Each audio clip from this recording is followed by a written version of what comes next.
Les amis, attention, la presse espagnole ce matin nous dit que le Barça aurait eu un premier contact avec Vlahovic de la Juve pour succéder éventuellement à Lewandowski. Salut à tous, j'espère que vous êtes en pleine forme et soyez les bienvenus, comme d'habitude dans mon bureau, pour ce point média Real Barça Mercato avec, attention, un nouveau nom pour éventuellement la défense centrale du Real Madrid. Et c'est un nom dont on a déjà parlé. Mais on commence avec Vlahovic et le Barça. Voici le papier concerné dans les colonnes de Marca.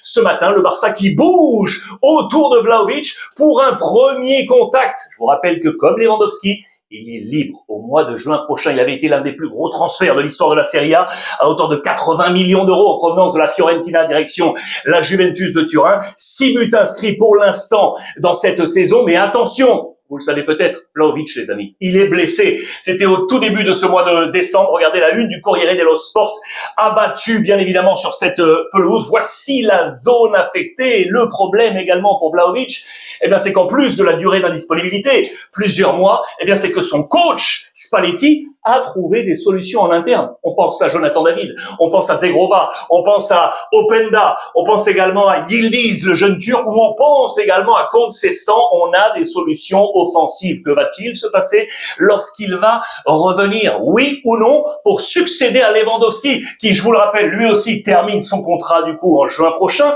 Voici, regardez, le 11 établi par Marca, des joueurs libre. Est-ce que vous iriez chercher dans ce marketplace Lewandowski? Il est là, regardez, il y a d'autres noms intéressants avec des visages. Ici, on pense à Rudiger du Real Madrid. Je pense également à Carvajal, bien évidemment. Je pense à Coque de l'Atlético, Parejo, l'ancien de Valence, à Villarreal. Je pense à Cazorla, les anciens, Oviedo ou encore Iago Aspas, le capitaine emblématique du Celta Vigo. Iriez-vous chercher quelqu'un dans ce marketplace, oui ou non? Le Barça, je vous l'ai dit, qui était de retour, ça y est, aux entraînements, il y a quelques heures, avec le visage principal, et ça fait du bien. C'est Araujo, les amis, l'international uruguayen, vous le savez, qui avait fait une sorte de burn-out physique, mental, après le match et la défaite face à Chelsea. Il s'était lui-même exfiltré presque du groupe, passage en Israël et chez lui en Uruguay. Il est de retour, on était content de les retrouver, la presse catalane, tous avec Araujo. Près de 6000 supporters étaient présents pour cet entraînement à porte ouverte, vous le voyez, avec Araujo et de retour. C'est vraiment très intéressant pour Hansi Flick. D'autres retours, pas forcément des longues durées, puisque Pedri et Koundé s'étaient récemment blessés, mais on les attendait de pied ferme pour savoir s'ils allaient être opérationnels pour le début de saison. L'année civile, réponse oui, avec là aussi le large sourire de Pedri. En parlant des blessés du côté du Barça, vous allez me voir venir. Regardez juste une parenthèse sur Forte. Vous savez, c'est l'une des pépites de ce Barça qui était prêté du côté de Elche. Il s'est blessé à l'épaule. Opération. Ça devrait revenir assez vite, on l'espère pour lui. Le Barça est toujours, bien évidemment, attentif à ces pépites. Regardez, en parlant des blessures. 43 blessures au total, 19 joueurs blessés au Barça 2025. C'est le bilan infirmerie, c'est trop lourd, bien évidemment, du côté du FC Barcelone. Parmi eux, Christensen. Et on s'interroge toujours, la décision finale est attendue. Est-ce qu'on le garde? Oui ou non, blessure longue durée, ce qui amène au mercato du Barça pour savoir si on va chercher oui ou non un défenseur central, ce qui ramène à Araujo bien évidemment, et ce qui ramène à ces deux profils, De Vrij et Ake. Je vous en ai parlé, Ake, Manchester City, avec Pep Guardiola qui ne compte plus trop sur lui en position de titulaire, mais ça semble difficile, si et seulement si, on lâche des liquidités du côté du Barça. On parle de 10-20 millions d'euros et avec un salaire qui est conséquent, ça peut être compliqué. L'Inter lâcherait, je dis bien lâcherait De Vrij si et seulement si on trouve un remplaçant du côté de l'Inter Milan. Transfert toujours avec le fameux dossier Ter Stegen. Qu'est-ce qu'on va faire? Hier, je vous en avais parlé. Allez voir peut-être l'édition également hier sur l'ensemble des plateformes. Girona, à quelques kilomètres, l'autre club qui est là, pas loin. Girona avec le coach Michel, qui aimerait bien venir choper l'international allemand. Il a dit c'est un joueur top. Voilà, c'est clair et net, c'était dans les colonnes de Sport. Va-t-il prendre la décision d'aller à Girona? Regardez la presse allemande également, qui en parle dans les colonnes de Bild ce matin et qui, attention, rappelle que actuellement Girona est à la 18e position, mais au moins il jouerait, il serait titulaire. Rudi Völler, vous le savez, le directeur sportif de la National Mannschaft, a été clair. Pour qu'il soit dans les plans de Nagelsmann pour la prochaine Coupe du Monde, il faut jouer. La solution, elle est peut-être là, du côté de Ter Stegen. Real Madrid, les amis, avec un nom dont je vous ai parlé hier, ça vous a fait sourire, je le sais, c'est Monsieur Vitinha. Regardez, il fait de nouveau la une de Marca. Entretien avec le quotidien espagnol. Il a été malin, Vitinha. Il parle de ses deux modèles, un madrilène, un catalan. Regardez, les noms sont là. Iniesta, avec qui il a pris une photo. Je vous ai montré ça hier. Et il nous parle également de Luka Modric, ce qui nous amène au Real Madrid, bien évidemment, car Xabi Alonso, vous le savez, a besoin de renfort. On a parlé hier notamment d'un cerveau, un maître à jouer, d'où Vitinha. On énumère dans les colonnes de Marca tous les dossiers chauds du côté du Real Madrid. On parle du poste de latéral droit avec Carvajal et Trent Alexander-Arnold. On parle de Valverde. On parle également de la position défense centrale. On parle de Ferland Mendy. On parle de Camavinga. On parle de Ceballos, Bellingham, Gonzalo. On parle de Brahim, Mastantuono, Vinicius. C'est presque un état des lieux complet. On doit être à la mode restart.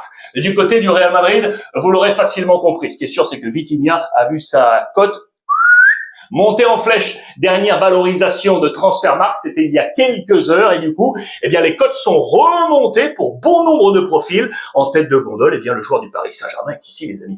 Plus 55 millions d'euros. Elle est à 110 millions d'euros, la valorisation actuelle de Vitinha. Mais regardez la hausse. Regardez ici, par exemple, pour l'autre Français, Michael Olise, 130 millions, plus 65 pour lui, le joueur du Bayern. Je pense à Woltemade, qui a pris 62,5, qui est parti du côté, vous le savez, de Newcastle avec 70 millions d'euros. Et regardez, en parlant des jeunes, 60 millions d'euros, c'est la nouvelle cote de la pépite du Bayern, Lennart Karl, et ça nous amène au Real Madrid et au dossier notamment de la défense centrale. Huysen avec une hausse de 52 millions, 70 millions d'euros, c'est la valeur actuelle qui a été pointée pour Huysen, ce qui nous amène donc aux priorités de mercato du Real Madrid. Deux postes, selon la presse catalane, avec un homme au milieu en mode pivot et un défenseur central. On est là.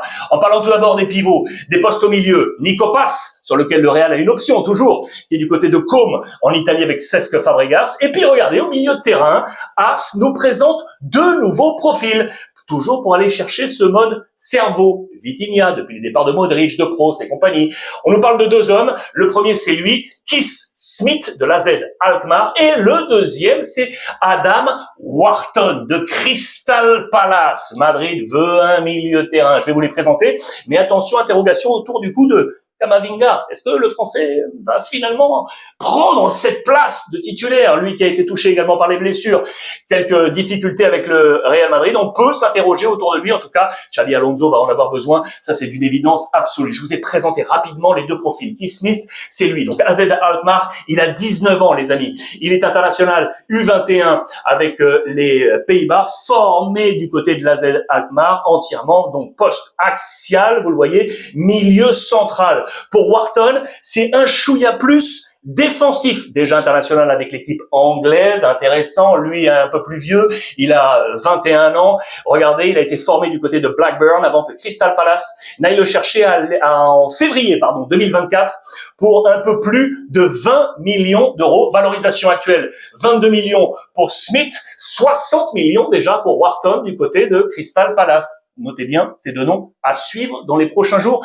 D'après moi, du côté du Real Madrid, ce qui nous amène au dossier maintenant de la défense centrale avec Asensio et le père Huysen, pardon. Alors, regardez ça, c'est cette photo avec la reprise de l'entraînement il y a quelques heures également du côté du Real Madrid. Marca s'interroge sur la baisse en ce moment de Huysen et très clair, c'est la cadence. Trop de matchs pour le jeune joueur du Real Madrid, 19-20 ans, c'est vraiment très très jeune. 54 matchs pour lui en 2025, plus de 5000 minutes jouées, que ce soit entre le Real Madrid et Bournemouth. Attention au physique du jeune international espagnol, c'est vraiment une affaire à suivre pour lui. C'est l'autre Huysen, il va falloir lui aussi être en mode restart. Et voici du coup le nom dont je vous ai parlé tout à l'heure, qui est arrivé sur les tablettes là il y a quelques heures, c'est dans les colonnes de As.